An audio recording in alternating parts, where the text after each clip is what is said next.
जो ब्रोकर्स हैं हाँ। उसके ऊपर नीचे ऊपर जो भी ट्रेडर्स बायर्स सेलर्स आए उसके हिसाब से होता है, वो अलग अलग ब्रोकर्स में।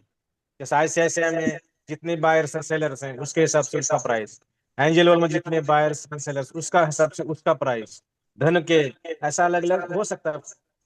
ऐसा मेरा ओपिनियन। नहीं, स्ट्राइक प्राइस का एलटीपी का इससे क्या मतलब, कैसे हो सकता है? हम लोग तो हम लोग तो एलटीपी की बात कर रहे हैं ना सर। सर एनएससी चेन में देखिए। यस।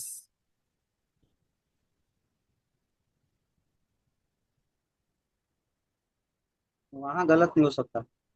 है। एनएससी चेन में कुछ गलत नहीं हो सकता, वो जो होता है वो राइट होता है।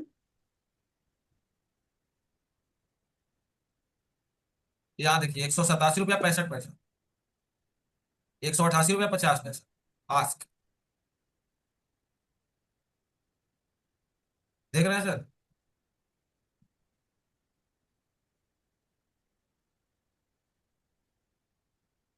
ये लगभग धन जैसा बराबर है, तो धन में सेम है।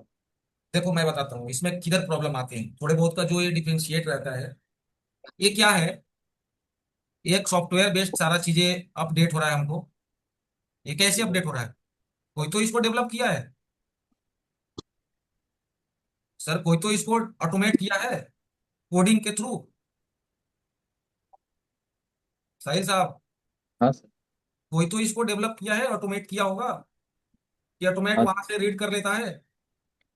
तो हम्म। जो भी हमारे सॉफ्टवेयर डेवलपर होते हैं जो कोडिंग का इस्तेमाल किए हैं, ठीक है, उसके कोडर कोई और, इसके कोडर कोई और, इसमें फार्मूला कुछ और, इसमें फार्मूला कुछ और, काम करने की तरीकी थोड़ी सी है, इसकी वजह से मिसमैच हो। ये सॉफ्टवेयर का दिन। जब यही काम आप लोग को एक दिन हम बताए होंगे, जैसे अभी मैं प्रोप्राइटरी पे जो काम करता था मुंबई में, जो मेरा प्रोप्राइटरी डेस्क पे जो काम करने के लिए जो मेरा सॉफ्टवेयर है, जैसे ग्रीक सॉफ्ट है, ओडिन है, सिम्फनी है। आप ये देखो, जब प्रोप्राइटरी डेस्क पे आप काम करते हो ना, तो आपकी जो टर्मिनल होता है ना उसका नाम है ओडिन। ये देख रहे हो, जैसे ही मैंने ओडिन डाला, यहाँ क्या लिख के आ रहा है? Odin trading software. देख रहा है क्या सर?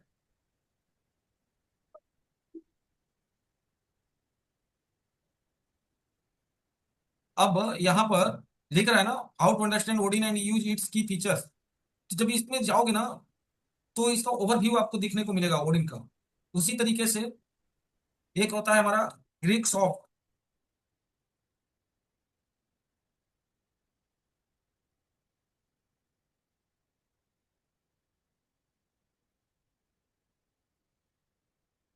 देख रहे हैं, इनका अलग है सिस्टम। उसी तरीके से एक होता है हमारा सिम्फनी।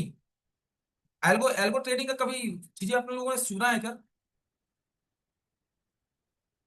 जैसे ही हमने ये स्वाइड डाला, यहाँ क्या लिख के आ रहा है? Simply trading software. देख रहे हैं, इनका लोगो है एक्सटीएस। एंजल वन यही इस्तेमाल करता है, एक्सटीएस। देख रहे हैं? तो ये सब क्या है सर, सब सॉफ्टवेयर बेस्ड चीजें हैं, तो उसके वजह से ये सब चीजें आती हैं। देख रहे हैं, institutional and algorithmic trading, XTS API, जो हम लोग बोलते हैं ना एल्गो ट्रेडिंग। एल्गो ट्रेडिंग का यही सब रोल है। एपीआई से कनेक्ट कर सकते हैं हम लोग। एक साथ हम लोग तीन तीन चार चार अकाउंट को एपीआई के थ्रू मैनेज कर सकते हैं। समझ रहे हैं मैं क्या कह रहा हूँ? तो अपने आप को जितना टाइम दोगे, जितना एडवांस टेक्नोलॉजी बेस्ड या फिर नॉलेज बेस्ड करेंगे, उतना सही है। लेकिन एज अ बिगनर हमेशा आप ना ऑप्शन ट्रेडिंग कर लो, स्विंग ट्रेडिंग कर लो। मैंने क्या बोला? ऑप्शन ट्रेडिंग कर लो, जो कि ये बहुत फास्ट होता है ऑप्शन ट्रेडिंग। अगर थोड़ा सा आपको ऑप्शन ट्रेडिंग की समझ हुई, चीजें लगी, तो एडिक्टेड हो जाओ, आदत लग जाएगी ऑप्शन ट्रेडिंग। क्यों? क्योंकि सामने से इतना क्विक मनी आएगा कि अच्छा, अभी हमने उस चीज को कंप्लीट नहीं कर पाया था ना, बाइंग और बायर और सेलर में डिफरेंसेस क्या है, हम लोग टॉपिक को भी कंप्लीट नहीं कर पाए। देखो, एक चीज को खत्म नहीं कर पाए, बाकी दूसरे हम लोग ट्रैक पे चले जा रहे हैं, ऐसा नहीं होना चाहिए। हम लोग को एक पॉइंट पहले कंप्लीट होना चाहिए। अभी जैसे यहाँ पे हमने क्या किया, जैसे ही बाइंग डाला, एक लॉट, देखो 1 घंटे का सेशन था, 1.5 घंटे हो गए, बट अभी चले जा रहे हैं। तो जैसे ही 1 लॉट यहां डाला, क्या दिख रहा है? रिक्वायर्ड फंड 14,137 रुपया हो तो हम इसको बाई कर लेंगे, बराबर। लेकिन जैसे ही हम यहाँ पर सेल करेंगे, इसको सेल करने के लिए हमारे पास फंड कितना डिमांड कर रहे हैं 1 लॉट के लिए? 2,13,958 रुपए। दिख रहा है क्या? मतलब 24,850 के कॉल को बाई करने के लिए, क्या कॉल को बाई करने के लिए हमको फंड की जरूरत है 14,000 समथिंग, और वही उसी स्ट्राइक प्राइस को सेल करने के लिए फंड की जरूरत कितना है? 2,13,000। डिफरेंसेस समझ रहे हैं कितना टाइम ज्यादा हो रहा है? कम से कम अप्रोक्स 20x हो रहा है सर। 20x का डिफरेंसेस आ रहा है क्या? अरे सर बोलो ना कुछ, हाँ ना। अरे 16x 17x तो आ ही रहा है ना। हाँ सर। अब इस चीज को कब समझेंगे ऐसा क्यों हो रहा है? जब हम इसके अंदर, जब इन डेप्थ जब घुसेंगे, समझे क्या? जब इसके अंदर इन डेप्थ घुसेंगे, जब हम लोग डेल्टा थीटा गामा बेगा जब समझेंगे ना, तब हमको समझ। जैसे एलटीपी परसेंटेज के ऊपर जब मैं क्लिक कर रहा हूँ, क्या दिख रहा है? LTP and OI, greeks, LTP percentage, OI percentage. ये ग्रिक्स के ऊपर जब मैं क्लिक कर रहा हूँ तो ध्यान देना क्या आ रहा है? वेगा, गामा, थीटा, डेल्टा, आईवी। जब इन चीजों को ना इन डेप्थ जब समझेंगे ना कि डेल्टा का रोल क्या है, थीटा का रोल क्या है, गामा का रोल क्या है, वेगा का रोल। अभी नया सेबी का वो आ गया प्लान कि पहले ये सब जितने भी चीजें हैं, वोलेटिलिटी करके स्कैन किया। पहले पता ही नहीं चलता था कि कब थीटा डिके हो गया।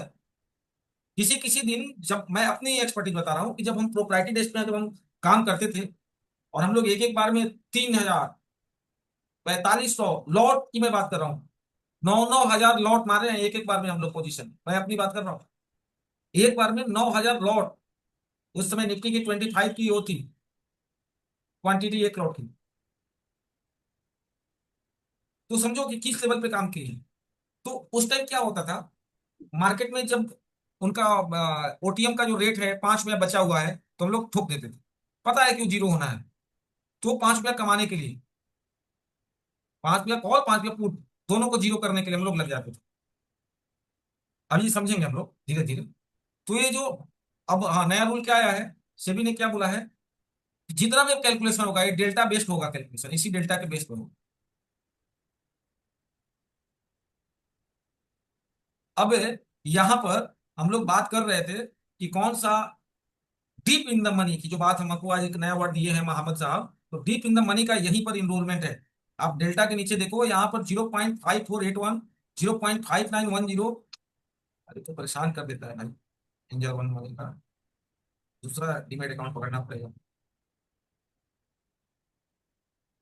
जो 24,800 के सामने जो डेल्टा की वैल्यू है कुछ और है, 24,850 के सामने डेल्टा की वैल्यू कुछ और है, सारे स्ट्राइक प्राइस के सामने डेल्टा की वैल्यू कुछ और है।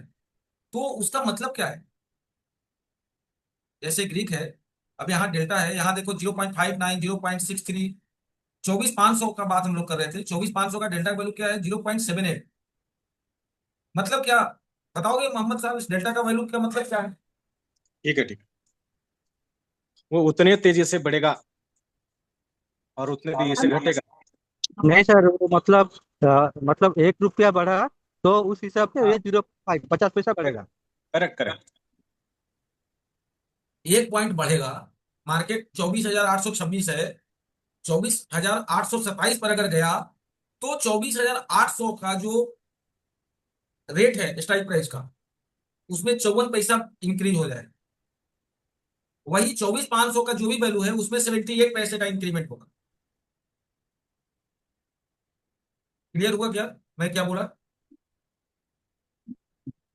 डेल्टा ही हमारे रेट को क्लियरिफाई करता है, डेल्टा के ही हिसाब से हमारा प्रीमियम बढ़ता है। समझ गए क्या? इसीलिए मैं बोला कि हमेशा इन द मनी लेने का।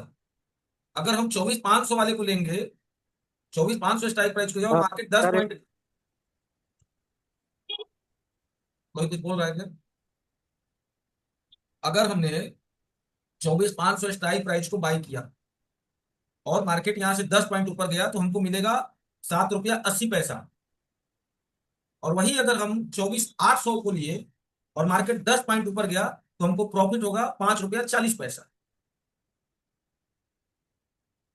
क्लियर है मैं क्या कहना चाह रहा हूं? वही अगर हम अगर इस स्ट्राइक प्राइस को ले लें 25,000 को, और अगर मार्केट 25,000 स्ट्राइक प्राइस को हमने बाई किया और मार्केट 10 पॉइंट ऊपर गया, तो हमको मिलेगा कितना? 3 रुपया 70 पैसा। तो ये स्ट्राइक प्राइस का सिलेक्शन इसके आधार पे हम लोग को करना चाहिए और करना होता है। समझे क्या?